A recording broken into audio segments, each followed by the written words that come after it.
Hello everyone, आशा करते हैं आप बहुत अच्छे होंगे। तैयारी मेंस की पूरी हो चुकी होंगी और आप अपनी पूरी क्षमता से मेंस देने को तैयार होंगे। इस सेशन में हम बात करते हैं कि लास्ट में जो भी थोड़े डूज और डोंट्स हैं, जो लास्ट में किस तरह का एक मेंटल सेटअप होना चाहिए और क्या क्या बच्चों की क्वेरीज है उनको थोड़ा सॉल्व करने की कोशिश करते हैं। क्या आधार है इस सेशन का? इस सेशन का आधार है कि जो बच्चों ने क्वेरीज पूछी हैं, जो लास्ट टाइम में, जैसे आज ही एक का मैसेज आया कि सर क्या पायलट पेन यूज़ कर सकते हैं, ठीक है। फिर जैसे कल और परसों कुछ बच्चे खुद से ही इंस्टीट्यूट में टेस्ट लिखने आए, पुराने टेस्ट, चूँकि टेस्ट तो अब बंद हो ही चुके हैं पहले ही, तो उनसे पूछा कि क्यों आए हैं आप, तो उन्होंने कहा सर फ्लो मेंटेन रहे, इसलिए हम थोड़ा सा एग्जामिनेशन मोड में, भाई रूम पे नहीं हो पाता है तो यहाँ हम आके और एग्जामिनेशन मोड में लिखने का सतत प्रयास कर रहे हैं ताकि उसी फ्लो में हम एग्ज़ाम में जा सकें जिस फ्लो में, जो फ्लो टेस्ट सीरीज़ में था। तो इस तरह की चीज़ें हम ये इस वीडियो में डिस्कस करना चाहते हैं ताकि हो सकता है लास्ट में आपको कुछ यूज़फुल रहे और कुछ क्वेरीज जो आपकी हों वो आप नहीं पूछ पाए हों तो वो इनके माध्यम से हम समाधान कर सकें। तो कुछ पॉइंट्स इसके लिए बनाए हैं, वो पॉइंट्स पे आप डिस्कस करते हैं। पहला पॉइंट वही है कि अब तो 2 ही दिन है, आज और कल, तो हमको थोड़ा थोड़ा लिखने का प्रैक्टिस दोनों दिन करना चाहिए। जितना समय आपको लगे, आप किसी को लगे 30 मिनट्स, किसी को लगे कि कुछ ज़्यादा लिखना है, तो इसका पर्पस सिर्फ इतना है कि हमारा फ्लो मेंटेन रहे। वहाँ जैसे हम कुछ 5-7 दिन या 2-4 दिन अगर नहीं लिखते हैं तो एक इनर्शिया सा आ जाता है, फिर थोड़ा लिखने में, स्मूथ होने में टाइम लगता है, तो वो इनर्शिया ना रहे, हम वहाँ जाए और फ्लो में ही, जो टेस्ट सीरीज में फ्लो था हमारा, उसी फ्लो में हम कंटिन्यू करें। तो इसका पर्पज़ सिर्फ इतना है, जो ये पहला पॉइंट है। तो आप आपके टाइम के अकॉर्डिंग, जो आपको टाइम सूटेबल हो, वो एक थोड़ा सा टाइम निकाल के और उसमें से आप राइटिंग प्रैक्टिस ज़रूर करें। दूसरा, रिवीजन में देखो ये सबसे बड़ा विवाद है अभी कि बच्चे बोलते हैं सर रिवीजन ठीक नहीं हो रहा है, कॉन्फिडेंस नहीं आ रहा है। यार रिवीजन का मतलब पूरा पढ़ना नहीं है।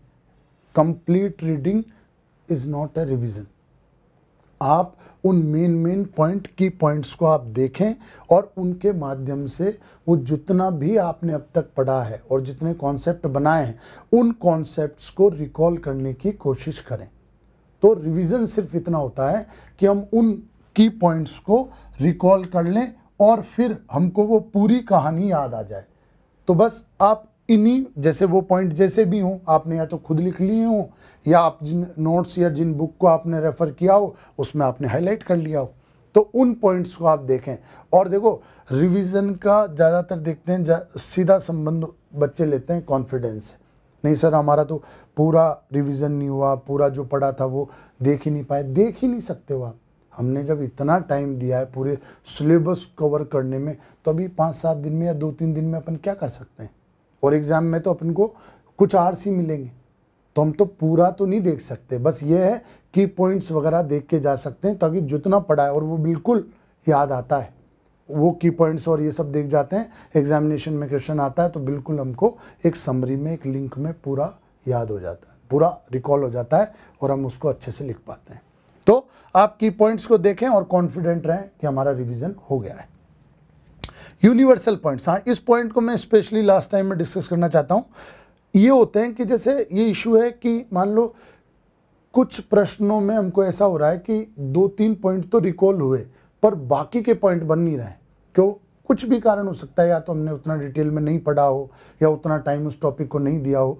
तो क्या होता है कि कुछ चीज़ें हैं जैसे प्रीएम्बल, फंडामेंटल ड्यूटीज़, इनमें बहुत सारी चीज़ें कवर की गई हैं शॉर्ट में, तो इनको सोचकर 2-4 पॉइंट बनाए जा सकते हैं। मान लो किसी का कंक्लूजन लिखा जा सकता है, किसी का इंट्रो लिखा जा सकता है, या किसी पॉइंट में जब ये एंगल अपन देते हैं तो कोई अलग ही पॉइंट बन के आता है, क्योंकि हमारा माइंड करता है कमांड के आधार पे काम।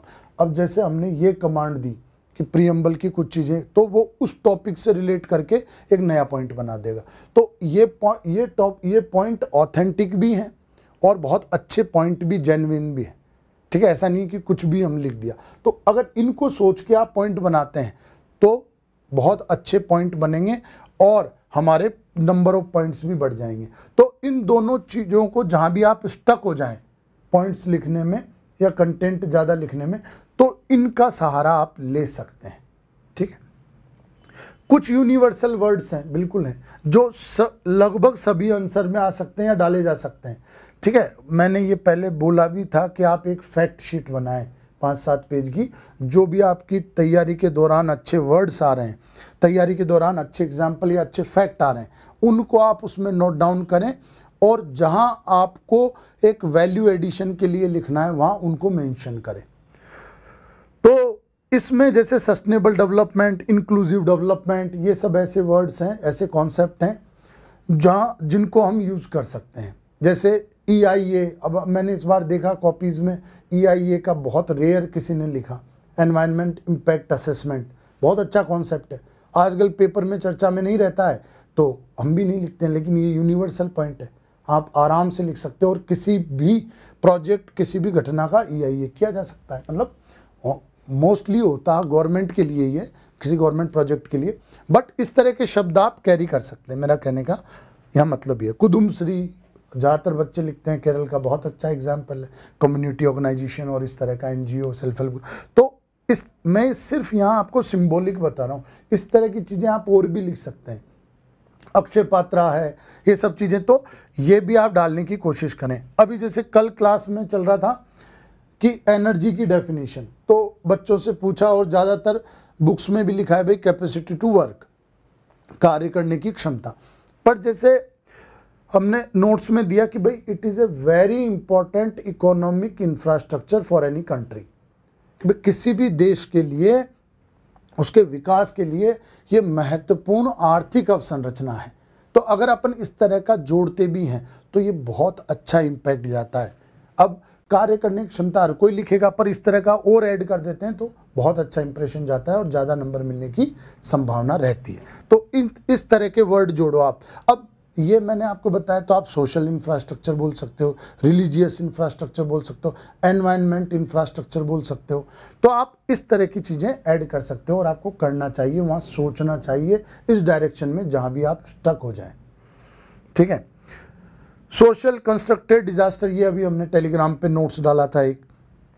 तो जैसे इसमें मेन एग्जाम्पल हमने दिया था कि एग्रीकल्चर ड्रॉट है ना, जो कृषि सूखा है, वो सबसे बड़ा सामाजिक निर्मित आपदा है। क्यों? जिस फॉर एग्जाम्पल विदर्भ में वहाँ का वाटर रिसोर्सेज सपोर्ट करता था कोई भी कम जल वाली फसल को, लेकिन वो लोग भाई वहाँ के किसान ज़्यादा कीमत के लिए, अच्छी आमदनी के लिए गन्ना बोते थे और निरंतर उसकी प्रैक्टिस करते थे।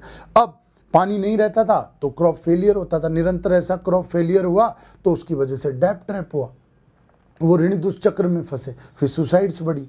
तो इस तरह की, तो ये हमने एक सामाजिक रूप से निर्मित आपदा बनाई है।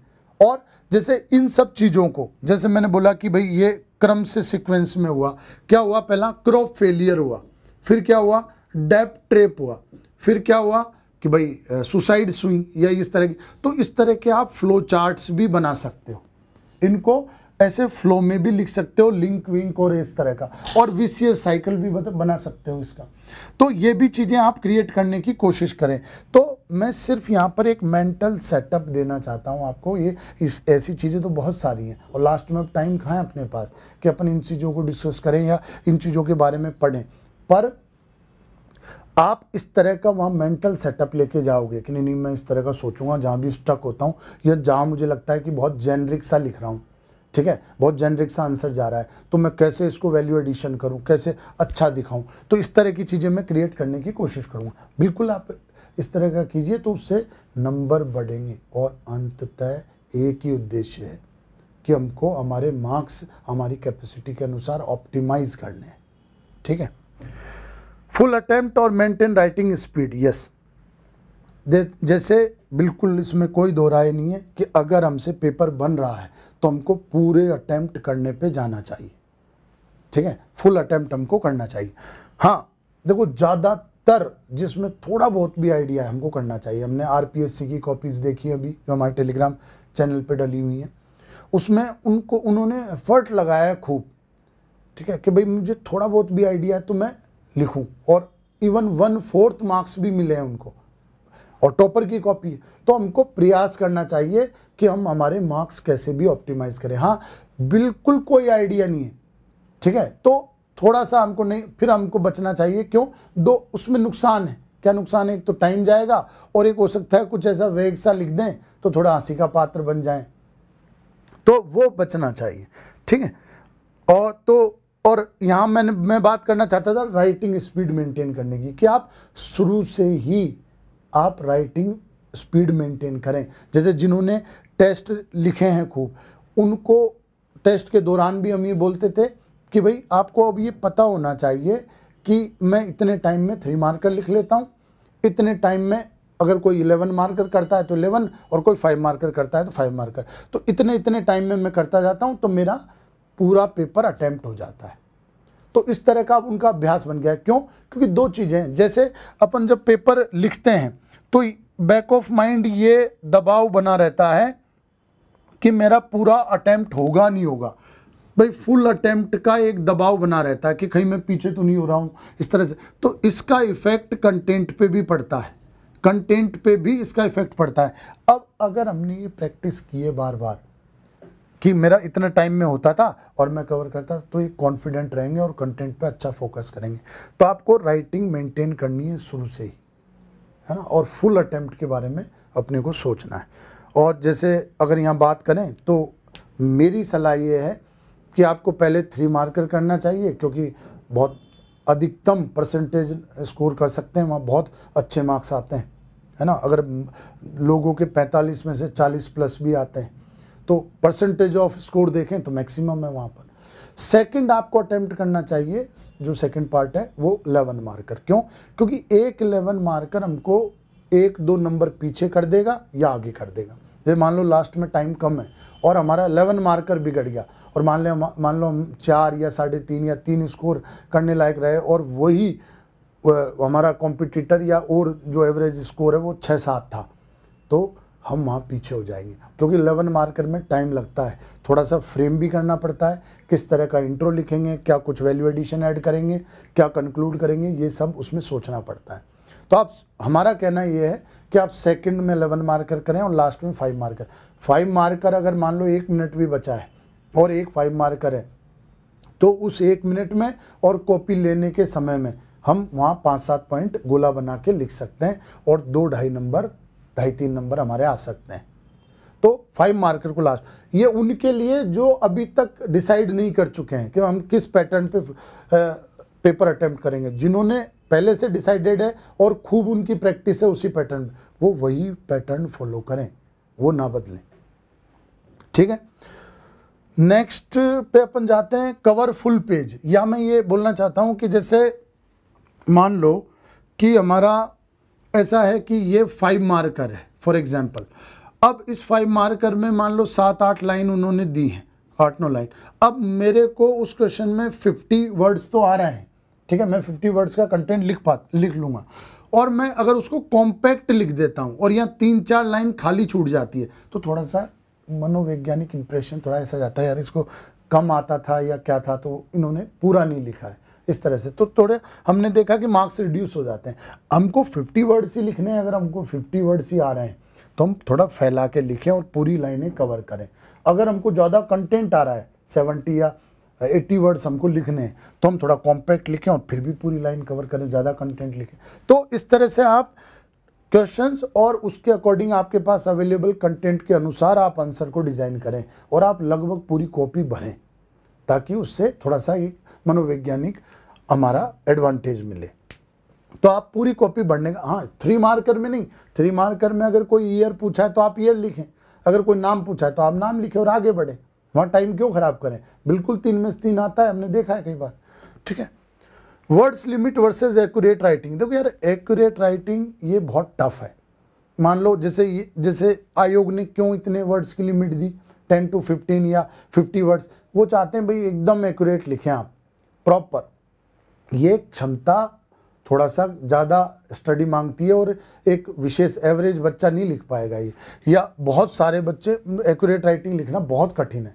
तो हम क्या करते हैं, एक्यूरेट राइटिंग मतलब जो पूछा है एग्जैक्ट वही, अब वो तो अगर आप 50 वर्ड्स में का सवाल है और आपने एक्यूरेट राइटिंग लिखी जो पूछा है वो, और 30-40 वर्ड्स भी लिखे, बहुत नंबर आएंगे आपको। पर वो बहुत टफ है, रेयर है, और 99% बच्चा तो जानता ही नहीं है वो एक्यूरेट राइटिंग। क्या करता है कि भाई हाँ, हम जो हमको आता है और उससे मैच कर रहा है उसको हम लिखने का प्रयास करते हैं और हमारे नंबर मैक्सिमाइज करने की कोशिश करते हैं। जैसे आरपीएससी कॉपी में देखा उन्होंने, वहाँ 2 मार्कर है, 15 वर्ड्स दिए, 5 लाइनें दिए, तो टॉपर ने 5 लाइन भरी हैं कि भाई कुछ तो आ जाए, आधा 1-1.5 इसमें कुछ तो उसको माल मिले और वो मेरे को नंबर दे दे।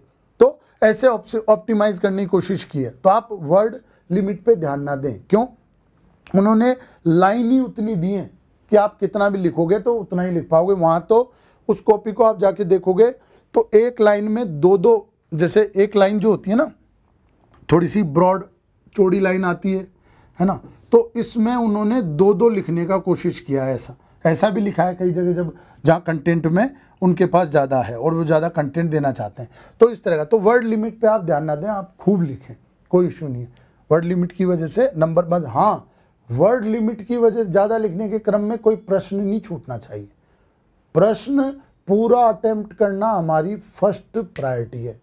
पूरा अटेम्प्ट तो बिल्कुल हमको करना है, ठीक है। तो ये हो गया कि पूरा अटेम्प्ट करना है, पर जहां हमको थोड़ा सा लग रहा है कि एग्जैक्ट हमको नहीं आ रहा है तो ज़्यादा लिख के नंबर लेने की कोशिश करें। शॉर्ट नोट्स, हाईलाइटेड पॉइंट, ये हम देख ही चुके हैं, मान लो। हालांकि हम शुरू से ही ये बल दे रहे थे कि आप शॉर्ट नोट्स बनाएं ताकि लास्ट टाइम में अच्छे से रिवाइज कर सकें। 6 से 7 घंटे में एक पूरा आपको इम्प्रेशन जा सके कि क्या सिलेबस था, क्या पढ़ा था आपने। पर ठीक है, अगर नहीं भी बनाए कोई बात नहीं, है ना, और कुछ यूनिट के बनाए और के नहीं बनाए तो भी ठीक है। आपने जिन नोट से पढ़ा है, जिन बुक से पढ़ा है, वहाँ जो पॉइंट हाईलाइटेड किए हैं, जैसे मान लो अंडरलाइन किए हों, कुछ मार्कर से कवर किए हों, तो उनको आप देख जाएं। जो बुक्स और नोट्स हैं उनके जो हेडिंग और सब हेडिंग्स हैं उनको देख जाएं, ताकि एक फिल्म आपके बन जाए कि हमने इस यूनिट में क्या था और किस किस तरह के कॉन्सेप्ट थे और क्या क्या मेन चीज़ें थी जो हमको लिखनी चाहिए। तो वो आप रिवाइज कर जाएं बस, और कॉन्फिडेंट रहें। मेन बात तो कॉन्फिडेंस का है कि आप बिल्कुल कि मैंने सब देखा है और मुझे याद आएगा, और बिल्कुल वहाँ याद आता है, आप निश्चिंत रहें। Night out versus good sleep, यहाँ एक ये होता है, जैसे अभी हमने जो लास्ट सेशन चलाया था लगातार FLTs का, उसके पहले भी एक सेशन चलाया था जिसमें भी एग्ज़ाम मोड में, एग्जामिनेशन की तरह ही, जहाँ एग्ज़ाम में होती है कि लगातार 6 दिन और 3 घंटे के पेपर, वो हमने ऑर्गेनाइज करवाए थे। काफ़ी अच्छे बच्चों ने लिखे भी वो। कुछ बच्चों का मैंने ऑब्ज़र्व किया वो ऐसा कि पहले वो बहुत कम सोकर लिखने लगे, जैसे 2-3 घंटे 3-4 घंटे सोए, तो तीसरे चौथे दिन आते आते उनकी थोड़ी हालत ख़राब होने लगी, उनके परफॉर्मेंस पे इम्पैक्ट जाने लगा। तो देखो, हमको हर पूरे 6 पेपर ऑप्टिमाइज करने हैं, 6 पेपर अच्छे करने हैं, 1-2 पेपर करने से नहीं होगा। तो हम अच्छा सो के जाएं, अच्छा रेस्ट करके जाएं, ताकि वहाँ हमको पॉइंट भी रिकॉल हों और कुछ ऐसे पॉइंट भी सोच सकें जो अब तक सोचे ही नहीं थे हमने। तो और क्या ही हो जाएगा, 2-3 घंटे और पढ़ लेंगे तो भी क्या हो जाएगा, वो इतना स्ट्रेस में हो जाएंगे कि वो जो पढ़ा है वो भी रिकॉल नहीं होगा। तो आप अच्छा सो के जाएँ, क्योंकि 6 दिन एग्ज़ाम चलेगी, 6 दिन हमको बहुत अच्छा करना है, और इससे आपकी थिंकिंग कैपेबिलिटी भी बढ़ेगी, मेंटेन रहेगी, ब्रेन स्टॉर्मिंग भी आप अच्छे से कर पाओगे, अच्छे पॉइंट सोच के लिख पाओगे, ठीक है। तो यहाँ अच्छा सोना जरूरी है। Previous paper versus focus on coming paper, इसमें हम आपको बताना चाहते हैं, जैसे क्या होता है कि जैसे आज पेपर हुआ, अब हम उस पेपर को डिस्कस करने लगते हैं दोस्तों से, सबसे, यार मेरा ये, कुछ दोस्त बता भी देते हैं इसमें तो ये लिखना था, तुमने तो ये लिखा है, ऐसा वैसा, और हम थोड़ा सा नेगेटिव सोचने लगते हैं। किसी को नहीं पता होता है पेपर कैसा गया।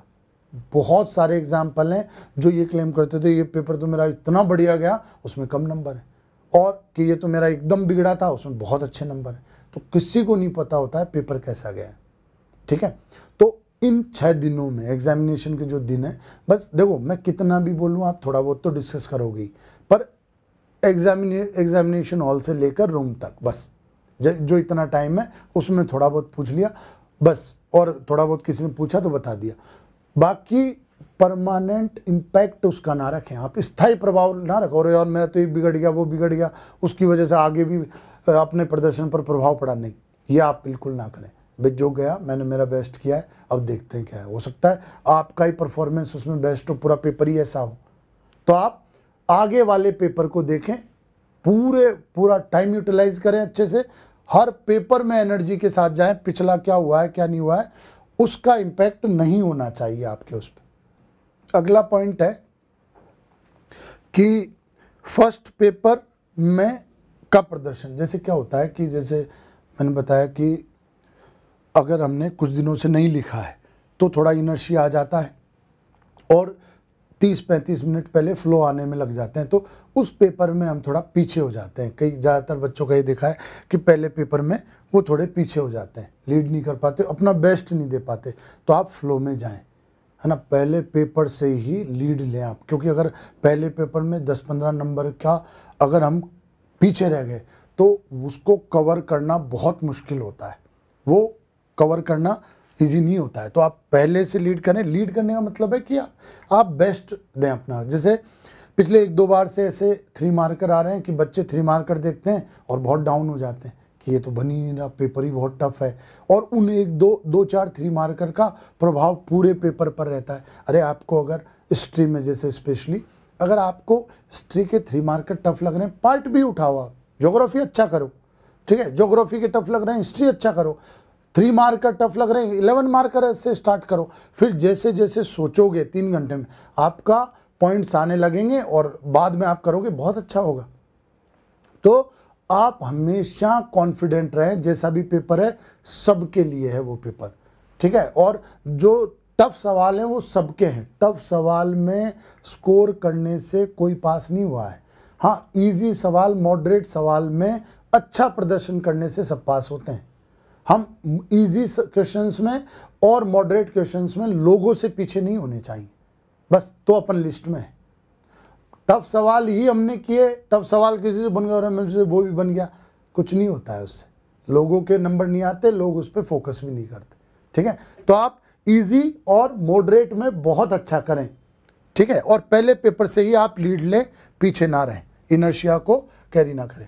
यहाँ हम थोड़ी सी बात कर लेते हैं जल्दी से, तैयारी का लेवल कैसा है, कि मतलब अगर मान लो कुछ बच्चे ऐसे हैं जिनका बहुत अच्छा तैयारी का लेवल है, कैसे पता है कि अच्छे से सिलेबस हो गया है, टेस्टों में अच्छा परफॉर्मेंस है, तो आप कॉन्फिडेंट होके जाएं, ओवर कॉन्फिडेंट भी ना हो आप, इस तरह से उस इंप्रेशन को भी, हाँ कॉन्फिडेंस जरूर लेके जाएं कि मैंने अच्छा पढ़ा है, अच्छी तैयारी है मेरी, मेरे से बनेगा सब। वहाँ अगर 2-4 सवाल ऐसे भी आ जाएं जो बिल्कुल हवा नहीं लग रही है, तब भी कि भाई आपके लिए वहाँ सवाल हैं, आप स्कोर कर पाओगे, पास होगे, उतने सवाल आपको वहाँ मिलेंगे, आप उसकी टेंशन ना लें, पर ओवर कॉन्फिडेंस में ना जाएं। क्योंकि कई बार हमने देखा है कई बच्चे बहुत अच्छा प्रदर्शन करते थे यहाँ पर और वहाँ पर उनका कॉल ही नहीं हुआ है, ठीक है, इस तरह की चीज़ें। तो पता नहीं क्या वो कुछ ओवर कॉन्फिडेंस में आ जाते हैं, या पहले ही और लोग उनको बोल, अरे भाई तुम तो स्वयं DC हो, है ना, ये हो वो, तो इस तरह की चीज़ें आप ना जाएं। हम हमारी क्षमता, इस मेंटल स्टेटस में रहें कि हमारी क्षमता का बेस्ट उपयोग कर पाएँ, ठीक है। और आप जिनकी तैयारी अच्छी है उनके लिए हमारा ये कहना है कि आप वैसा ही फील करें टेस्ट जैसा ही, क्योंकि उसी तरह का माहौल होगा। एग्जाम का एक्सेसिव लोड ना लें आप, क्योंकि ऐसा ना हो अरे नहीं वो तो मैंने टेस्ट दिए हैं, अब एग्ज़ाम है मेन, तो उस एग्ज़ाम से हम कुछ ज़्यादा दबाव में आ जाएं, स्ट्रेस में आ जाएं और सोच ही नहीं पा रहे हैं, इस तरह की चीज़ में। क्योंकि आपने बहुत अच्छा प्रदर्शन किया है, इतना ही आप बढ़िया कर सकते थे और वो पर्याप्त है, तो आप कॉन्फिडेंट होके जाएँ। जो अच्छे मॉडरेट हैं इनको यार आवश्यकता है, जैसे मैंने जो अभी लास्ट में जो पहले चीज़ें बताई कि आप कुछ अच्छे वर्ड्स यूज़ करें, आप कुछ फ्लो चार्ट यूज़ करें, आप कुछ अच्छे उदाहरण, मतलब जनरल चीज़ों को, सामान्य चीज़ों को भी थोड़ा सा एक्स्ट्रा ऑर्डिनरी टाइप लिखें, ताकि आपको एक पुश चाहिए, ताकि आप उस क्लब में शामिल हो सकें। तो आप थोड़ा सा पुश दें खुद को, है ना, खुद को थोड़ा सा एग्ज़ाम में और बेहतर करने की कोशिश करें, बहुत अच्छा करने की कोशिश करें आप, क्योंकि आप किनारे पे ही हैं या आप थोड़ा लिस्ट में नीचे हैं, तो आप पुश करें कि भाई मैं सर्वश्रेष्ठ प्रदर्शन यहाँ कर पाऊँ।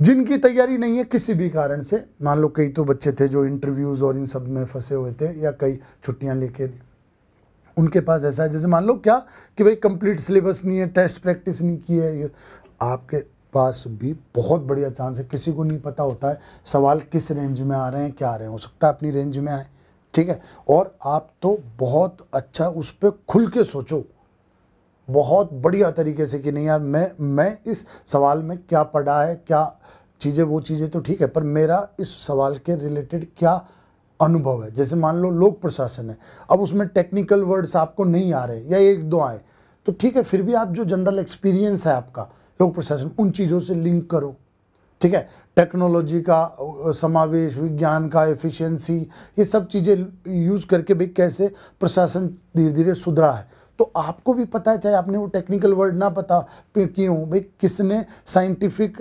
एडमिनिस्ट्रेशन दिया आपको नहीं पता है, पर साइंटिफिक एडमिनिस्ट्रेशन तो पता है आपको, वैज्ञानिक प्रबंधन तो आपको पता है, आइडिया तो है कि भाई ठीक है इस तरह से एफिशिएंसी पे बल देंगे, टेक्नोलॉजी का इन्वॉल्वमेंट करेंगे, तो वो चीज़ें आप यूज़ करें और अपने जनरल समझ के आधार पर बेस्ट लिखने का कोशिश, खुल के खेलें, आप बहुत अच्छे से खेलें, वही आपको बचा सकता है, ठीक है। आप पूरी क्षमता और एकदम कॉन्फिडेंट होके जाएं अच्छे से, ठीक है।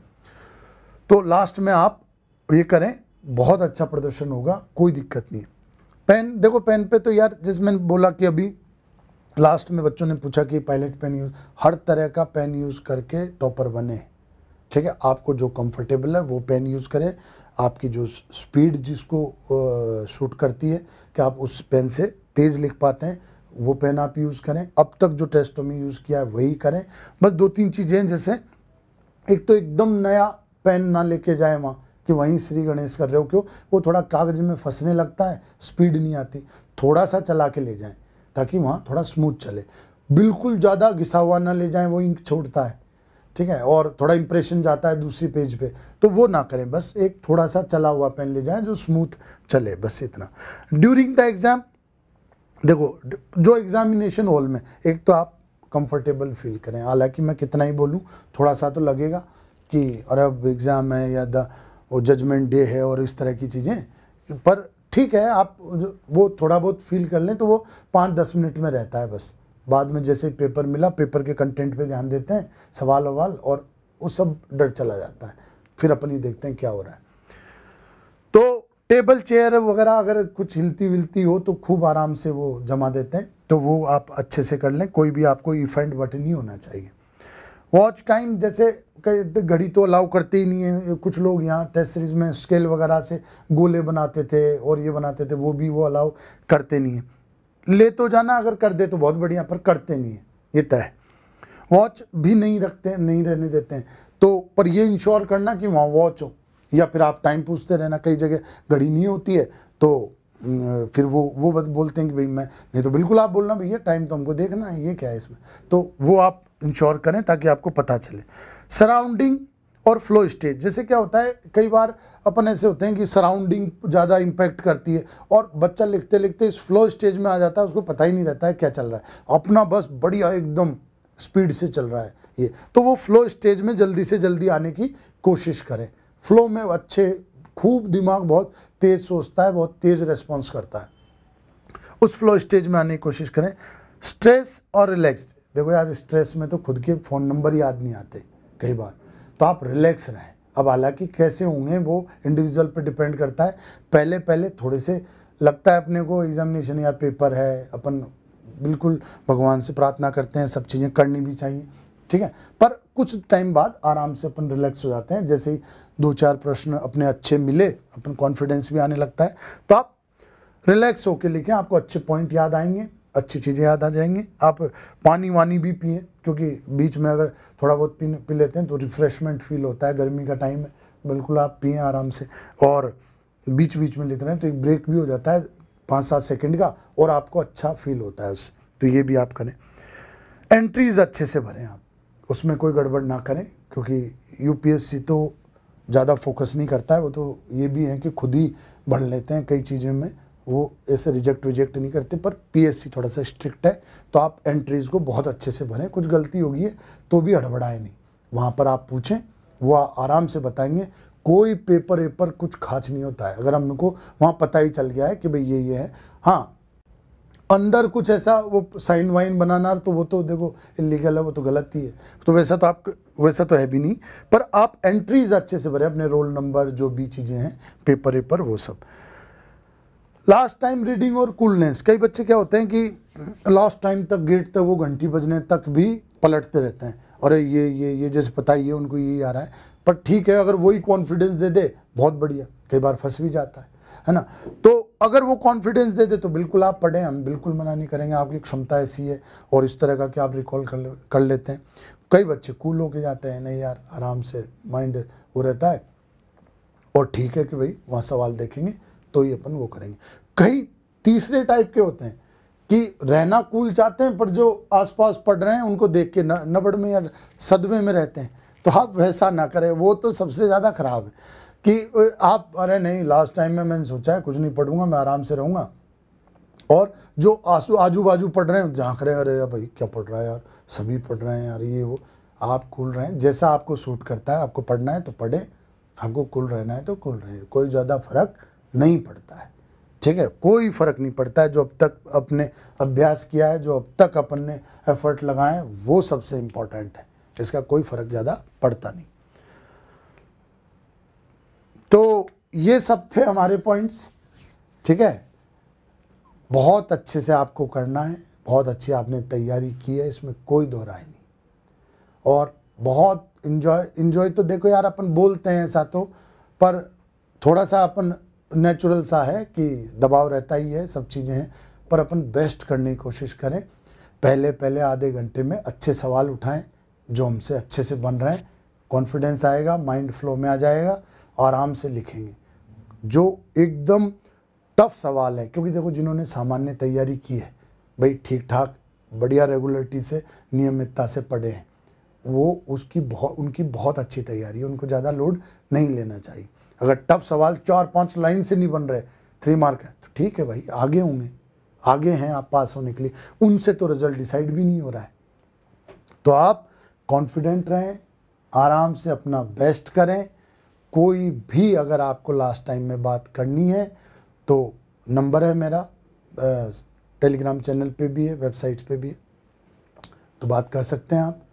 किसी तरह का यहाँ कोई दिक्कत है कि जिनका इंदौर में सेंटर है और कहीं आने जाने की दिक्कत है, तो आप रोमेश सर से या मुझे कॉल करके बोल सकते हैं। कहीं भी लास्ट टाइम में कुछ भी ऐसा लगे कि कुछ हेल्प चाहिए आपको, या मान लो पहले तो आप देखो एडमिट कार्ड और जो भी आवश्यक चीज़ें हैं वो अच्छे से आप जमा लें, अपने दोस्त से पूछ लें कि भाई मैंने सब रख लिया है नहीं रख लिया है ना, और अच्छे से उसको जमा के निश्चिंत रहें, ठीक है। और पर अगर कुछ भी आपको कोई लगता है तो आप बिल्कुल हमें कॉल कर सकते हैं कभी भी, ठीक है। हम जितना वो, जैसे मान लो किसी का सेंटर, जैसे पिछली बार कुछ लोगों के सेंटर दूर थे तो छोड़ा था हम लोगों ने, ठीक है, और कोई भी ऐसी चीज़ हो तो आप आराम से बोल सकते हैं, पर आप रिलैक्स रहें, ठीक है, और पहले ही पूरी तैयारी करें और आराम से अच्छे से फोकस होकर लिखें आप, ठीक है।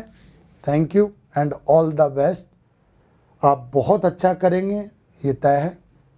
आप खुश रहें, अच्छे से लिखें। Thank you.